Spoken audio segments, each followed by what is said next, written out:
Miss নদী, এখানে 2000 টাকা আছে, নিন। এই টাকাটা আপনার যেভাবে ইচ্ছে সেভাবে খরচ করবেন। আরে এখানে তো 3000 টাকা, ম্যাডাম আমাকে 1000 টাকা বেশি দিয়েছে। 2000 টাকা দিয়ে কাজ চালিয়ে নিব আর 1000 টাকা নিজের কাছে রেখে দিব। ঠিক আছে ম্যাম, আমি এই টাকাটা খরচ করবো। ঠিক আছে, আপনি যেতে পারেন। ওকে ম্যাম, ঠিক আছে।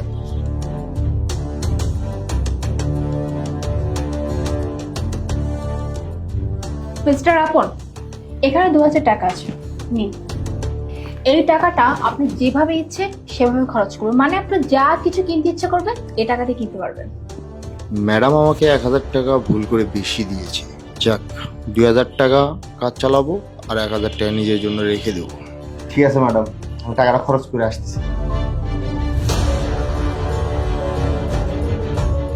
মিস্টার আলিফ, এখানে 2000 টাকা আছে।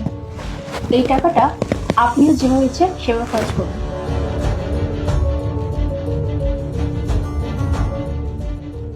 ম্যাডাম, আপনি মনে হয় ভুল করছেন। এখানে 3000 টাকা আছে, 1000 টাকা বেশি দিচ্ছেন। না তো, আমি তো আপনাকে 2000 টাকাই দিয়েছি। না ম্যাডাম, এই যে দেখুন না, এই যে 2000 আর এই যে 1000, এটা আপনি বেশি দিচ্ছেন। ওহো, মাই মিস্টেক। আমি হয়তো গুনতে ভুল করেছি, এর জন্যই 2000 জায়গায় 3000 দিয়েছে। এনিওয়ে, বাকি টাকাটা নিয়ে এখন আপনি যান, যেভাবে ইচ্ছে সেভাবে খরচ করবেন, কেমন? ঠিক আছে ম্যাডাম, আসসালামু আলাইকুম। ওয়ালাইকুম সালাম। আমি আমার ক্যান্ডিডেট মেবি পেয়ে গেছি, বাট এত জলদি তো আমি সিলেক্ট করব না। আমাকে এখন দেখতে হবে যে এই 3 জনের মধ্যে কে কিভাবে টাকাটা খরচ করে, এরপরেই আমি আমার ক্যান্ডিডেট সিলেক্ট করব।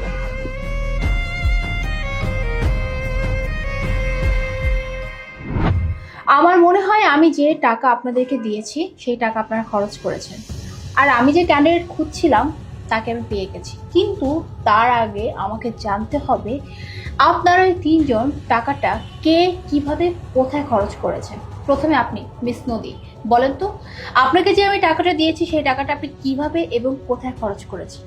ম্যাম, আমি যখন অফিস থেকে বের হলাম তখন আমি 4 জন বাচ্চাকে ক্ষুধায় কাঁদতে দেখলাম। তখন আমি তাদেরকে পেট ভরে খাবার খাওয়ালাম এবং তাদেরকে বাসায় নিয়ে যাওয়ার জন্য খাবার কিনে দিয়েছি।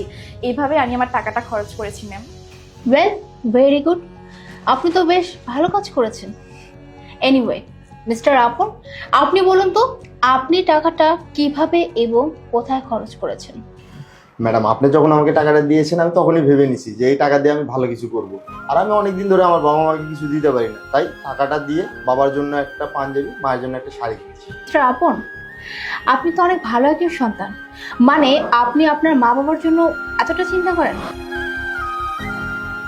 মিস্টার আলী, আপনি বলুন তো আপনি টাকাটা কোথায় খরচ করেছেন এবং কিভাবে করেছেন? ম্যাম, অ্যাকচুয়ালি আমি আমার নিজের জন্য একটা ফর্মাল ড্রেস কিনেছি। আসলে ম্যাম হয়েছে কি, আমি আমার এই একটা ড্রেসে অনেকগুলো ইন্টারভিউ দিয়ে ফেলছি। মানে আমার যতগুলো ইন্টারভিউ আমি দিচ্ছি সবগুলো এই একটা ড্রেস পরে দিছি। আমার কাছে আদার্স কোনো ড্রেস নাই, তাই ভাবলাম আমার যদি চাকরিটাও হয়ে যায় তখন অফিসে যখন যাতায়াত করব তখন তো একই ড্রেস পরতে হবে। এই জন্য ভাবলাম নিজের জন্য একটা ফর্মাল ড্রেস কিনে নিই। এই তুই পাগল নাকি? আমার মনে হয় ম্যাম কি বলেছে তুই তখন ম্যামের কথা ভালোভাবে শুনিস। ম্যাম আমাদেরকে বলেছে টাকাটা যেভাবে ইচ্ছে সেভাবে খরচ করতে। তার মানে ম্যাম তো আমাদেরকে বলেনি নিজের জন্য খরচ করতে। তুই টাকাটা কোনো একটা ভালো কাজে খরচ করতে পারতি। আমাকে দেখ, আমি টাকাটা কত ভালো কাজে খরচ করেছি। আমি ক্ষুধার্ত বাচ্চাদেরকে খাইয়েছি। হ্যাঁ ম্যাম, উনি ঠিকই বলেছেন। উনি এখনই সব টাকা যদি নিজের জন্য খরচ করে, আজ বাদে কাল কোম্পানি কোনো টাকা হাতে আসলো সেটাও যদি নিজের জন্য খরচ করবে না, তার কি গ্যারান্টি আছে? তখন তো কোম্পানির অনেক বড় একটা লস হয়ে যাবে। আপনারা এইভাবে কেন বলতেছেন? ম্যাম তো আমাদেরকে যখন টাকা দিচ্ছে তখন উনি নিজেই বলছে এই টাকা আমরা যেভাবে খুশি সেভাবে খরচ করতে পারি। আমার যেটা দরকার ছিল আমি সেটাই কিনছি। ম্যাম, আমি না ওর চেয়ে বড় বেয়াদব এখন পর্যন্ত দেখি না। আপনি এক কাজ করুন, ওকে না আপনি আপনার কেবিন থেকে বের করে দিন। ও না এই জবটাই ডিজার্ভ করে না। লিসেন, কে জব ডিজার্ভিং এবং কে জব নট ডিজার্ভিং এটা সিলেক্ট আমি করবো, হ্যাঁ, আপনি না। আর এই জব কে পেয়েছে মানে আমি আমার ক্যান্ডিডেট কাকে চুজ করেছি সেটা আমি এখনই বলবো। আর সেই ক্যান্ডিডেট হচ্ছে মিস্টার আলিফ। হোয়াট? ম্যাম, আলিফ কি করে এই জবটা পায়? ও তো এই জবটা ডিজার্ভই করে না। এই জবটা আমি ডিজার্ভ করি। মিস নদী, আপনার কি মনে হয় উনি এই জব ডিজার্ভিং না? মানে এই জবটা পাওয়ার জন্য উনি যোগ্যতা রাখে না? আচ্ছা, আপনি যে বললেন যে উনি শুধু ওনারটাই দেখেছে, মানে ওনার চিন্তাই করেছে, আর আপনি তো বাচ্চাদের কথা চিন্তা করেছেন, অনেক ভালো কাজ করেছেন। বাট আপনাকে একটা কথা বলি, আপনাকে আমি কিন্তু টাকা দিয়েছিলাম 3,000 টাকা, হ্যাঁ, বাট আমি বলেছিলাম যে এখানে 2,000 টাকা আছে। এমনও তো হতে পারে যে বাকি যে 2,000 টাকা ছিল সেই 2,000 টাকা আপনি পকেটে ভরেছেন, বাচ্চাদের কোনো খাবারই দেননি। আপনি টোটালি মিথ্যা কথা বলেছেন এখানে এসে। ম্যাম আমার না অনেক বড় ভুল হয়ে গেছে ম্যাম, প্লিজ আমাকে ক্ষমা করে দিন, আমি এক্ষুনি আপনার টাকাটা ব্যাক দিয়ে দিচ্ছি। মিস নদী, জাস্ট চুপ করে একটা কথা বলবেন না।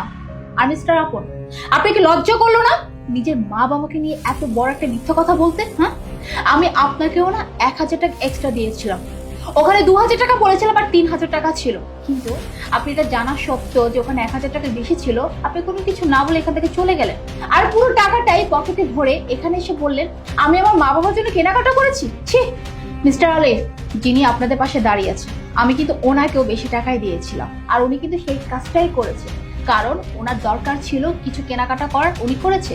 আপনাদের মতো মিথ্যা কথা বলে না, he is the only deserving candidate. Okay, এখন আপনারা দুজন স্বেচ্ছায় বের হবেন নাকি দারোয়ান ডেকে অপমান করে তারপর আপনাদের দুজনকে এখান থেকে বের করবো? ম্যাম প্লিজ আমাকে লাস্ট বারের মতো ক্ষমা করে দিন, আমি এরকম ভুল আর কখনো করবো না ম্যাম, প্লিজ আমাকে লাস্ট একটা চান্স দিন, আমার এই জবটা অনেক দরকার। ম্যাম, আমার দ্বারা একটা বড় ভুল হয়ে গেছে, আমাকে লাস্ট বারের মতো একটা চান্স দেন, এরপর আর এমন ভুল কখনো হবে না। লিসেন, আপনাদের 3 জনকেই আমি সেম সুযোগই দিয়েছিলাম, বাট আপনারা দুজন সুযোগটা আসলে নিতে পারেননি, সুযোগটাকে মিস ইউজ করেছেন। তাই বলছি ভালোই এখান থেকে বের হয়ে যান, তা না হলে কিন্তু আমি সিকিউরিটি গার্ড ডেকে অপমান করে এই অফিস থেকে বের করবো। Just leave. Ma'am please. যেতে বলছে যান। এক্সকিউজ মি, আপনাদের কাছে যে টাকাগুলো আছে যাওয়ার সময় রিসেপশনে জমা দিয়ে যাবেন।